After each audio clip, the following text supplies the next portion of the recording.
How's it going, guys? It's TacTixHD here, and I'm bringing you episode 2 of my NHL $12 billion Dynasty series. If you guys haven't seen any of the previous episodes, or if you've never seen one of these videos, basically what I do is a playthrough of NHL 12 GM mode. As you can see, I just traded a first-round draft pick, an 80 overall defenseman in Smabby, and a prospect, Sexton, for Anisimov. He's an 83 overall playmaking center. I did that because Cogliano really wasn't a good enough center to be playing on the second line behind Getzlav. So now I have Anisimov on the second line and Cogliano on the third line. So it's a pretty good deal, and I just showed you guys the lines that I have going into the regular season. And I didn't do much after that. Right here's the All-Star game, and I was looking to see who made it. And this time, Corey Perry made it on the first line of offense. And I don't think Hiller made it on the goalie this time. He did last year, but no big deal. So right now, I'm also at the All-Star game. I was 25, 22, and like 3. And right here, I'm making a trade for Desharnais. It was actually offered to me by Montreal. Desharnais in a first for Blesky in a first, but I changed it up because I want to keep Blesky.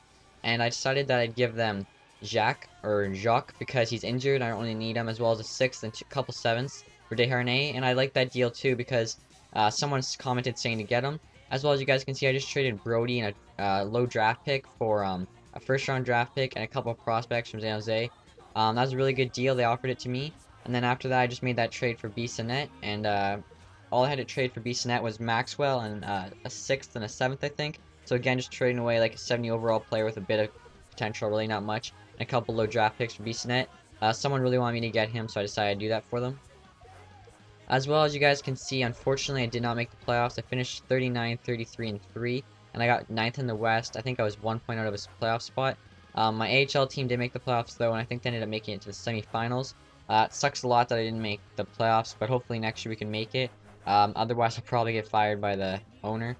So, also, guys, in regards to that, the next year will be the 3rd year in the contract year of my GM contract, whatever you want to call it. So I'd like you guys to put in the comments whether or not I should stay with the Ducks, supposing that he does offer me a renewal, or sign with a new team. If you want me to sign with a new team, tell me what team. And if there is a team with a lot of thumbs up that I can sign to, I will. As well as you guys can see, Solani and Sakura both retired. Solani, I can't believe he didn't retire last year, but he did retire this year. As well, Sakura was just in the AHL. I don't think I've ever had to call him up. But he retired. As well as you guys can see, Lindstrom retired on the Jets. Kind of annoys me. I wish Detroit would have kept him, but whatever. Right here you can see my first round draft pick, Ryan Olsen. He had 6.5, 7.5, and 7 potential, and he was playing for the Saskatoon. So that's a pretty good deal. As well as you guys can see, right here is the contracts. And actually, after sorting them, my top 7 players all needed new deals. So like I had to give a new deal to Getzlav, Perry, Skinner, Anisimov, Boychuk, who else? Like, I don't know, I think a couple defensemen. I think Fowler needed a due deal, Perrin needed a due deal. I don't know why, but for whatever reason, like, a whole bunch of guys needed due deals. And what I ended up doing was I ended up re-signing everybody. I usually sign them for, like, just around what they want, sometimes a bit less, you know. In regards to the low-level prospects, I always just give them a tender qualifying offer. The only player I didn't re-sign was Huberdeau. The reason for that was I did give him an offer, and I was only, like, I think 300,000 or 400,000 less than he wanted. But he said that wasn't enough money. And since I already have Zach Boychuk, who is playing the AHL, ready to play in the NHL, I decided I'd just release Huberdeau, because he's actually an unrestricted free agent, have Boychuk play the 4th line. Now, as you guys can see, I'm making sure I can keep all my D.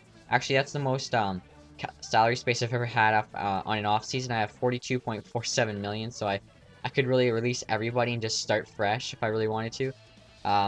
That wouldn't be too smart, though. And then, as you guys can see, right here's a free agent pickup. I'm picking up Alexander Burrows. He'll be the second line left wing behind David Perrin, or I think he actually might play right wing, place of Solani, I forget. And as you guys can see, right here's a deal offered to me by Islanders. They offered Ryan Strome and some other prospect for a 3rd round pick, and Ryan Strome was actually their 1st round draft pick in this year's draft, so I mean, don't know why they did that, but I accepted right away. Hopefully Strome ends up being a good player. As you can see, he's on the AHL right now. And then right there are my new lines, guys.